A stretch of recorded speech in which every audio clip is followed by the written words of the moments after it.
बहुत पुरानी कहानी है। एक बड़े से पहाड़ के नीचे एक छोटा सा गांव बसा हुआ था और उस गांव में एक लड़का था जो अपने आलसीपन और कामचोरी से परिचित था। उस गांव के सभी लोग उसे आलसी और कामचोर के नाम से ही पुकारते थे। वह लड़का पूरा दिन गांव के पीछे एक पेड़ के नीचे बैठा रहता था और बैठे बैठे अपने आने वाले भविष्य के बारे में अच्छे अच्छे सपने देखता रहता। उस लड़के का दिन ऐसे ही अलस में गुजर रहे थे। अचानक एक दिन उस गांव में एक बुद्ध भिक्षु आया और वह बुद्ध भिक्षु अगले 3 दिनों तक उसी गांव में रहने वाले थे। बुद्ध भिक्षु सारा दिन उसी गांव में भिक्षा करता था और गांव के लोगों को अच्छा अच्छा उपदेश देता था, और जब रात होता था तब गांव के पास में एक बुद्ध मठ में विश्राम करता था। बुद्ध भिक्षु प्रतिदिन जब गांव में भिक्षा करने जाते थे और भिक्षा करके वापस लौटते, तब उस आलसी लड़के को उसी पेड़ के नीचे कभी बैठा हुआ और कभी लेटा हुआ देखता था। बुद्ध भिक्षु लगातार 2 दिन उस लड़के को उसी पेड़ के नीचे उसी हालत में देखा। ये देखने के बाद बुद्ध भिक्षु समझ गए थे कि वह लड़का मानसिक अलस का गुलाम बन चुका है। तीसरे दिन जब बुद्ध भिक्षु गांव से भिक्षा करके जब वापस बुद्ध मठ में लौट रहे थे, तब बुद्ध भिक्षु ने देखा कि वह लड़का अभी भी उसी पेड़ के नीचे बैठा हुआ है, और ये देखने के बाद बुद्ध भिक्षु से रहा नहीं गया। वह तुरंत उस लड़के के पास गया।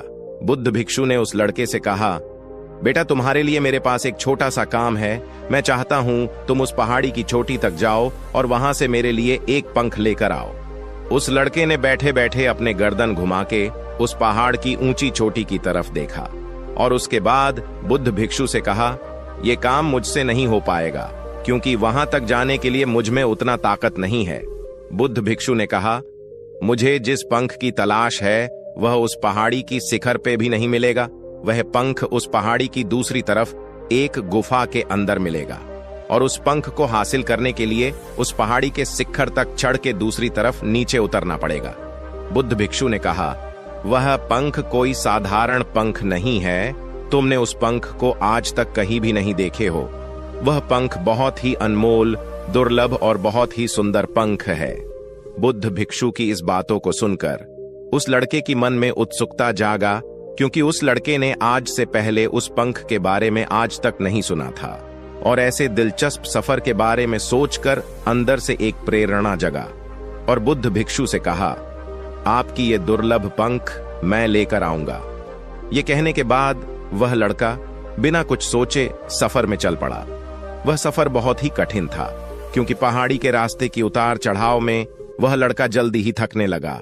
उस लड़के की सांसें फूलने लगी और शरीर से काफी पसीना बहने लगा, लेकिन उसने हार नहीं मानी।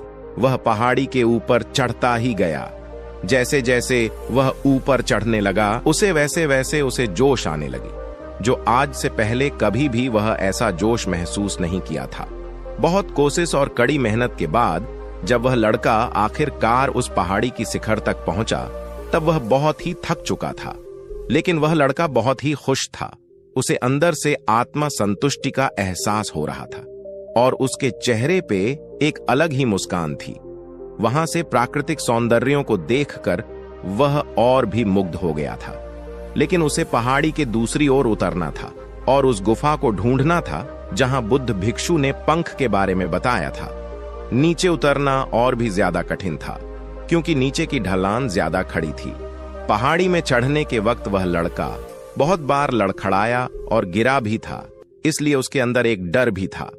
लेकिन वह बुद्ध भिक्षु को पंख लाने का वादा जो किया था, इसकी वजह से बहुत कोशिश और कड़ी मेहनत के बाद आखिर वह उस गुफा में पहुंच ही गया।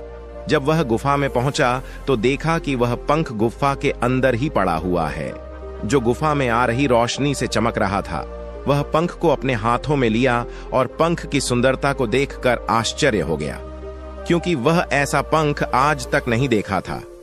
वह काफी देर तक उस पंख को देखता रहा और अचानक उसे याद आया कि उसे यहां से वापस भी जाना है।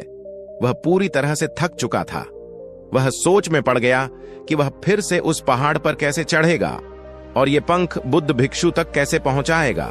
एक पल के लिए वह बहुत ही उदास और हार मान लिया था, लेकिन वह आत्मविश्वास और गर्व की भावनाएं याद आ गई जो पहाड़ी की शिखर पर महसूस की थी। उसे एहसास हुआ कि उसे दोबारा यह सफर करने की ताकत और मनोबल है। वह पंख लेकर दोबारा पहाड़ी पे चढ़ने लगा। उसे बहुत तकलीफ हो रहा था। उसके पूरे शरीर की मांसपेशियों में दर्द हो रहा था, पैर कांप रहा था, सांसें फूल रहा था। वह कई बार लड़खड़ा के गिर भी पड़ा, लेकिन वह हिम्मत और आत्मविश्वास से आगे चल पड़ा और हार नहीं मानी। बहुत कोशिश और कड़ी मेहनत के बाद जब वह बुद्ध भिक्षु के पास पहुंचा और हाथों में उस पंख को रखा तो उसको बहुत ही खुशी हुआ। वह संतुष्ट था कि वह आज आलस को खत्म करके एक महत्वपूर्ण काम करके दिखाया। उसके चेहरे की रौनक और खुशी देखकर बुद्ध भिक्षु ने कहा, मैं तुम्हारी सफलता पर बहुत ही खुश हूं। आज तुमने तुम्हारे जीवन का एक बहुत ही महत्वपूर्ण काम सीखा है और आलस बहुत बुरी चीज है जिसे स्वीकारना नहीं चाहिए। आलस एक आदत है जो इंसान के मन के ऊपर हावी होता है, उसे दूर करना होगा। आलस एक ऐसी बाधा है जो तुम्हें जीवन में सफलता प्राप्त करने से रोकती है, जिसे तुम्हें तोड़कर पहला कदम उठाना ही पड़ेगा। अपने उद्देश्य की ओर चलना ही पड़ेगा और तब तक चलना पड़ेगा जब तक तुम अपने लक्ष्य को पूरा नहीं कर लेते। लड़के ने बुद्ध भिक्षु की बात की गहराई और महत्व को समझते हुए हाँ में अपने सिर हिला दिया। उसे आज एहसास हुआ कि वह हमेशा से ही कठिन और महान चीजों को करने में सक्षम था, लेकिन उसकी अलसी मानसिकता ने उसे रोक रखा था। अब उसे अच्छी तरह से पता चल गया था कि दुनिया की कोई भी कठिन कामों को करने के लिए उसके पास ताकत और मानसिक दृढ़ संकल्प है। उसके बाद बुद्ध भिक्षु ने उस लड़के को आशीर्वाद दिया और वह गांव से चला गया। दोस्तों, आलसीपन एक बहुत बड़ी मानसिक बीमारी है जो इंसान को कामचोर बना देता है और उसके सारे सपने, सारे आशय व्यर्थ हो जाता है। इस कहानी से हमें यह सीख मिलता है कि जब हमें कोई काम असंभव लगता है और अपने लक्ष्य को हासिल करने के लिए जब हम खुद आगे बढ़ते हैं, तब हम अंदर अंदर एक ऐसी ताकत और आत्मविश्वास की खोज करते हैं जिसके बारे में हमें पहले से कभी भी पता नहीं था। आलसीपन से छुटकारा पाने के लिए हमें खुद को चुनौती देनी चाहिए और बड़े बड़े महत्वपूर्ण लक्ष्य बनाना चाहिए। चाहे वह लक्ष्य कठिन क्यों ना हो, हमें हमेशा आगे बढ़ना चाहिए और असफलता की सामना करने के लिए अपने को और भी मजबूत होना चाहिए। आलसीपन से छुटकारा का मतलब है मानसिक विकास विकसित करना है। दोस्तों, आज की यह कहानी आपको कैसी लगी कमेंट में जरूर बताएं और हाँ, वीडियो को लाइक और चैनल को सब्सक्राइब करना ना भूलें। मिलते हैं अगले वीडियो में एक अच्छे से प्रेरणादायक कहानी के साथ।